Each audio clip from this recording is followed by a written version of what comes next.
ਕੱਲ ਮੈਨੂੰ ਮਾਂ ਦਾ ਫੋਨ ਆਇਆ ਤੇ ਮਾਂ ਮੈਨੂੰ ਆਂਦੀ ਪਿੰਡ ਨੂੰ ਆਣਾ ਕੋਈ ਨਹੀਂ ਤੇ ਮੈਂ ਕਿਹਾ ਮਾਂ ਇਸ ਸਾਲ ਤੇ ਨਹੀਂ ਅਗਲੇ ਸਾਲ ਜ਼ਰੂਰ ਆਵਾਂਗਾ, ਬਸ ਤੂੰ ਬਿਲਕੁਲ ਘਬਰਾਣਾ ਕੋਈ ਨਹੀਂ। ਤੇ ਮਾਂ ਦੀ ਕੀ ਫਾਇਦਾ ਪੁੱਤਰ ਇੰਨੀਆਂ ਚੜਾਈਆਂ ਦਾ, ਕੀਤੀਆਂ ਢੇਰ ਕਮਾਈਆਂ ਦਾ, ਜੇ ਤੂੰ ਮਾਂ ਦੇ ਕੋਲ ਰਹਿਣਾ ਹੀ ਨਹੀਂ, ਝੱਟ ਦਾ ਝੱਟ ਤੂੰ ਬਹਿਣਾ ਹੀ ਨਹੀਂ। ਵਸਾ ਤੂੰ ਮਾਂ ਦਾ ਖਾਂਦਾ ਨਹੀਂ ਸਾ, ਮਾਂ ਤੋਂ ਦੂਰ ਤੂੰ ਜਾਂਦਾ ਨਹੀਂ ਸੈਂ।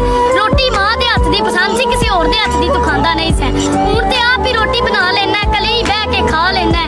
ਮੈਨੂੰ ਲੱਗਦਾ ਮੈਨੂੰ ਭੁੱਲ ਗਿਆ ਏ, ਦੁਨੀਆ ਦੇ ਰੰਗਾਂ 'ਚ ਭੁੱਲ ਗਿਆ ਏ। ਫਿਰ ਤੂੰ ਕਹਿਣਾ ਘਬਰਾਣਾ ਨਹੀਂ, ਮੈਨੂੰ ਲੱਗਦਾ ਹੁਣ ਤੂੰ ਆਣਾ ਨਹੀਂ। ਅੰਜੂ ਆਪਣੇ ਪੂੰਝ ਨਹੀਂ ਮਾਏ, ਵੇਖ ਤੂੰ ਆਪਣੇ ਪੁੱਤ ਦਾ ਰੂਜ ਨਹੀਂ ਮਾਏ। ਸੁਪਨੇ ਥੋੜੇ ਵੱਡੇ ਸੀ ਤਾਂ ਹੀ ਤਾਂ ਘਰ ਛੱਡੇ ਸੀ। ਤੂੰ ਦੁਆਵਾਂ ਕਰਦੀ ਰਿਹਾ ਕਰ, ਤੂੰ ਛਾਵਾਂ ਕਰਦੀ ਰਿਹਾ ਕਰ। ਮੈਂ ਜਲਦੀ ਪਿੰਡ ਨੂੰ ਆਵਾਂਗਾ, ਮੈਂ ਤੇਰਾ ਆਪਣਾ ਵਾ, ਕੋਈ ਬਗਾਨਾ ਤੇ ਕੋਈ ਨਹੀਂ।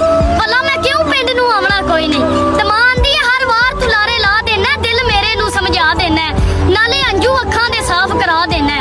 ਜੇ ਇਸ ਵਾਰ ਵੀ ਤੂੰ ਪਿੰਡ ਨਾ ਆਇਆ, ਮੈਂ ਤੈਨੂੰ ਬੁਲਾਣਾ ਬਿਲਕੁਲ ਕੋਈ ਨਹੀਂ। ਮੈਨੂੰ ਲੱਗਦਾ ਹੁਣ ਤੂੰ ਆਣਾ ਕੋਈ ਨਹੀਂ, ਮੈਨੂੰ ਲੱਗਦਾ ਹੁਣ ਤੂੰ ਆਣਾ ਕੋਈ ਨਹੀਂ। ਮੈਨੂੰ ਪਤਾ ਨਹੀਂ ਸੀ ਛੋਟੀ ਉਮਰੇ